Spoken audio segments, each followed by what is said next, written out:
መቼም ይቅር አልልህ።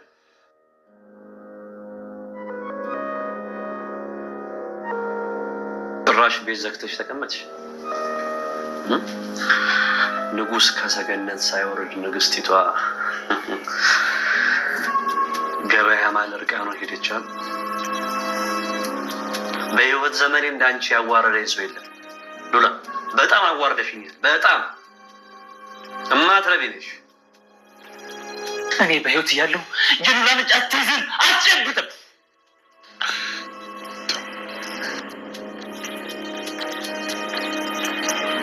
ምንድን ነው ያልከው? ከዚህ በኋላ ሉላ የኔ እንጂ ያንተ አይደለች። እኔ እኮ በጣም ነው ግር የምትሉ። ሞገስና ሉላ ልጅ እንዲወልዱ አብሮ ሲነጋገሩ ነበር። ልጅ ከእንግዲህ ለከኔ መውለድ አለብሽ አላት። ለምን ጠየቀኝ አለችው ሉላ። እስካሁን ድረስ ከዝና ጋር ስትኖሪ ልጅ ያልወለድሽው ለምንድን ነው ብሎ ጠየቃት። ያው እሷም ተናገረች። እንደዚህ ያለች የሆነ ነገር ስትናገር እየተላፉስ ያለ ብሩኬ በኃይል ቤታቸውን አንኳኳ ማለት ነው። ሲያንኳኳ እነሱም በጣም ደነገጡ። ሲደነግጡ ዝና መስሏቸው ነበር። ብሩኬ ነበር ያንኳኳ።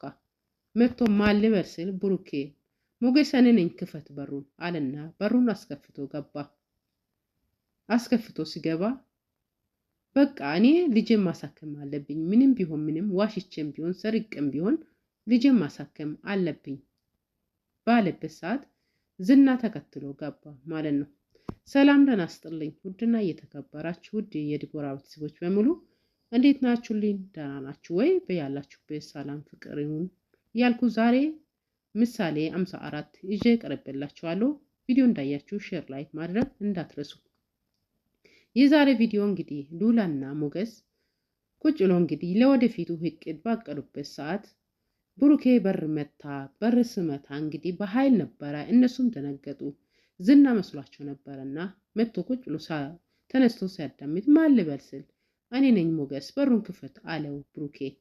ከዛ ብሩኬ ገባና ይኸውልህ ሞገስ አንተ ማለት ሉላን መመለስ አለብኝ። እኔ ምንም ቢሆን ምንም ልጄን ማሳከም አለብኝ። ዋሽቼም ቢሆን ሰርቄም ቢሆን ልጄን ማሳከም ነው አለብኝ ብሎ በተናገረበት ያው ብሩኬ ሞገስን ማነው ዝናን ውጭ ላቁሞ እንግዲህ ገባ። እሱም ተከትሎ ገባ። ተከትሎ ሲገባ እንግዲህ ለየት ያለ ነገር ነበር። ማይለትና ሉላ እንግዲህ በጣም እንትን ያሉ ነበር። ለወደፊት ለምንድን ነው ቤቱን እገዛውን ያነሳሹ ብላ ማይለት ማናት እፍራታ ለሉላ እፍራታ ለማይለት ስትናገር ነበር። ምኑን አምነሽ ነው አንቺ እኮ አሁን ምንም ነገር የለሽም ባዶ ነሽ እኮ ስትል ማይለት ተነስታ አይ ሞገስ ማን ነው ዝናን እንኳን አምነዋለሁ ለወደፊት ቤቱን ወይም በራሴ ስም ሊያዙርኝ ስለሚችል አለችው። ከዛ የሆነ ነገሩ አለ ለወደፊቱ ለእኔ የሚፈልገኝ ይመስለኛል እያለ ስትናገር ነበር። ብሩክሳ ስትል ብሩክማ ልጁን ካሳከመ በኋላ አግብቶ የሚኖር ይመስለኛል ማንም ያገባ መስልሻል ብላ ጠየቀቻት። ቅድስትናዋ ከዛማ ከሕክምና መልስ ቅድስትን አግብቶ የሚኖር ነው መስለኝ አለችው። እሷም እኮ አሳቧ እንደነበረ ቅድስት እኔን አውጥታ እኔን አፋታ አብሮ ወይም ብሩኬን አግብታ ለመኖር ነው አሳቧ። አሁንማ ተሳካላት አለችና ለፍራታ ተናገረች። እነ ብሩኬ እንግዲህ ደስታ ላይ ነው አሉት። ብሩኬና ቅድስት ማነች እንትና ዳጣ ምሳሌም አባዬ ውጭ ሀገር ሊሄድ ነው አይደል እያለች ትናገራለች። ውጭ ሀገር ስትሄድ ስንመለስ ምን ይዘን መጣለን እያለች እየተናገረች ነበር። እሺ እዛ ከሄን በኋላ እንመካከራለን አላት።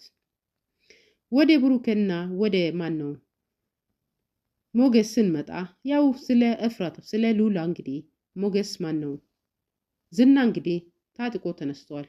ሉላን ካልተቀበልኩ አላድርም አለ። ሉላ ማለት እኔ ያለው ሉላ ሞገስን አግብታ መኖር የለባትም ብሎ ፎክሯል። መጨረሻ ላይ እኔ ያለ ሉላ እዜ አትድም እሞታታለሁ ብሎ ተናገረ። ብሩክም እዛ በቆመበት ፈዞ ቀራ። ከዛ ታው እያለ መሳቅ ጀመረ ዝና። እሱ እንግዲህ ከእግር እስከ ራሱ እያየ ነበር።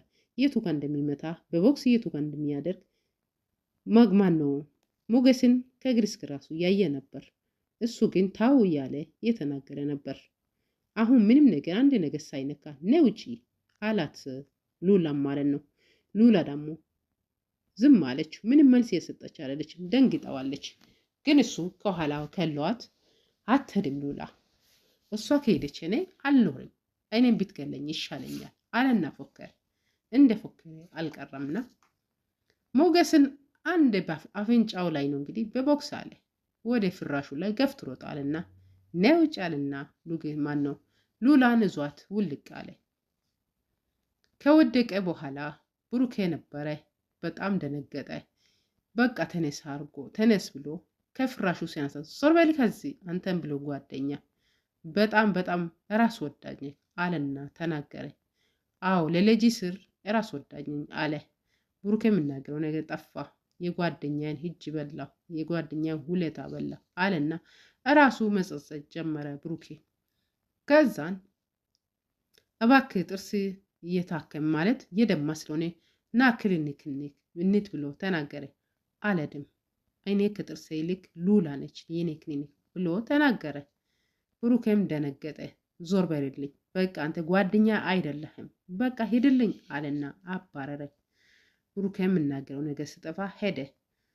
ሞገስ እንግዲህ ከቤት ተናዶ ወደ ካፌ ሄደ ማለት ነው። ካፌ ሄደው እንግዲህ እዛ ለማንም ስልኩን አጥፍቶ ተቀመጠ። በተቀመጠበት ብቻውን ቁጭ ብሎ በሚያወራበት ሰዓት ላይ ዳጣ ደወለችለት። ዳጣ ደውሎ ምነው አንተ ግን ስልኬን አድራሻዬን አጥፍተህ ብቻዬን በሰላም ነው ስትል አይ በሰላም ነው እና የት ነው ያለኸው ልምጣ ስትል የት ነው ያለኸው ስትል በቃ እንደተለመደ ይህ ቦታ ነው ያለው አለና ተናገረ። ግን ብቻዬን መሆን ስለፈለኩ ነው አለ። አንተ ብቻዬን የምትሆነው ምን ስለሆንክ ነው አለችና ዳጣ በቃ እመጣለሁ አለችና ስልኩን ዘጋችው። አሁንም እፍራታና ሉላ እንግዲህ ብዙ እቅድ ላይ ናቸው ያሉት። ያው ዝና እሷን ማለት እንደምፈልጋት ነበረ ስትናገር የነበረችው። ግን ሞገስ ማን ነው ዝና ማለት እሷን ሊያገባት ፈልጎ ሳይሆን ያው ሉላን ከእጇ ለማስመለጥ ያክል፣ አለበለዛ ብሩኬ ቤቱንም አያሳይም፣ አሳልፎም ሞገስ ጋር አይገናኝም። ስለዚህ እኔ እቅዱን ከማይለት እጅ ውስጥ በራስ ኃላፊነት እቅዱን ካነሳው በኋላ ሉላን ትሰጣለህ ብሎ ነው። ምክንያቱም እኔ ልጄንም ማሳከም አለብኝ፣ አንተ ከፈቀድክልኝ እኔ ሉላ ጋር ማገናኝሃለሁ፣ አለበዛ ቤቱን አስነሳልኝ ይገጃው አለ። እሺ ተባብሎ እንግዲህ ገብተዋሉ። ማይሌት ያው እንግዲህ እውነት መሰላት። መቼም ባዶ ነው ቀራችሁ። አንቺ እኮ አለችው እፍራታ፣ አንቺ ማየት ተሳነሽ ሊበል አለቻት። አይ እኔን እኮ ለወደፊቱ የማግባቱ ሀሳብ አለ፣ ምንም ቢሆን ምንም የራሱ ቤት ወደኔ በነስም ያዞረኛል ብዬ ነው። እሺ እንደዛ ከሆነ ችግር የለው፣ ግን ተስፋሽ እኮ ምንም ነገር የለሽም አለቻት። መረጋጋት ነበረብሽ፣ አሁን ግን ቾክለሽ እገጃውን ማንሳት አልነበረብሽም አለቻት።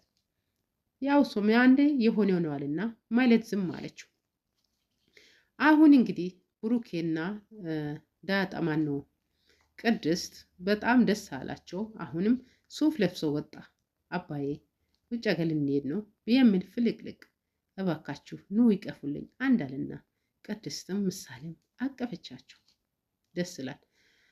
ዳጣና ምሳሌ ቅድስት በተቀመጡበት ምግብ ያው ዳጣ ሆዳም እንደሆነ ታውቃላችሁ። ያው የጎዳና ልጅ ሆዳም አይደለም የሚባለው እና ምግብ ትፈልጋለች። ምግብ ስርልኝ እየተባባሉ ነበር። በቃ እናንተ ደበራችሁ አለችና ወደ ውጭ ልክ እንደሚወጣ ሰው መጣችና የቅድስትን አንገት አነቀችው። በይሺ ተነሽና ምግብ ስርልኝ ካልሰራሽ አለቅም እኔ ርቦኛል አለችና ትንሽ ጊዜ አንገቷን አነቀች። ከዛ በኋላ ምሳሌ ምግብ ትስራልና ርቦናል አለችና ከምሳሌ ጋር ተስማ አዎ እየተባባሉ እንግዲህ የምሰራልኝ ምግብ ምርጫችን እንናገረን አሉና ትንሽ አነቃት። ለቀቀች ማለት ነው። መታ ተቀመጠች። ከዛም በኋላ ያው እነሱም ደስ አላቸው። ዛሬ ደስ ያለን ነገር ብሩኬም ደስ ብለዋል። እናንተ ምሳሌ አንቺስ ደስ አላለሽም ስትል ምን አይቼ ምን ሰማው ስትል አይ እሱ ምስጢር ነው እሱ እንኳን አልናገርም አለች ዳጣ። ከዛ በኋላ እሺ ተናገርልኝ ከዛ በኋላ ምግቡን እሰራልሻለሁ አለች።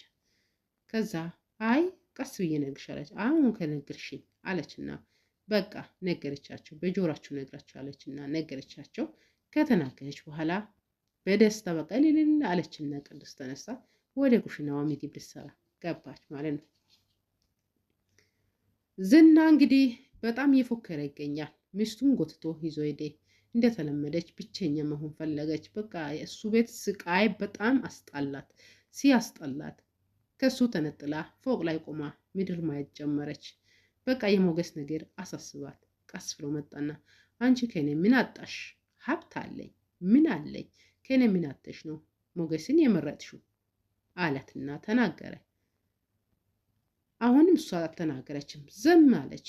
እስኪ ንገሪኝ ምንድን ነው የቤት ውስጥ እንትን ነው እንደ ሀምር ነው የተቀመጥሽውና ምን አተሽ ነው አንቺ ደሃን የመረጥሽው ብሎ ተናገረ።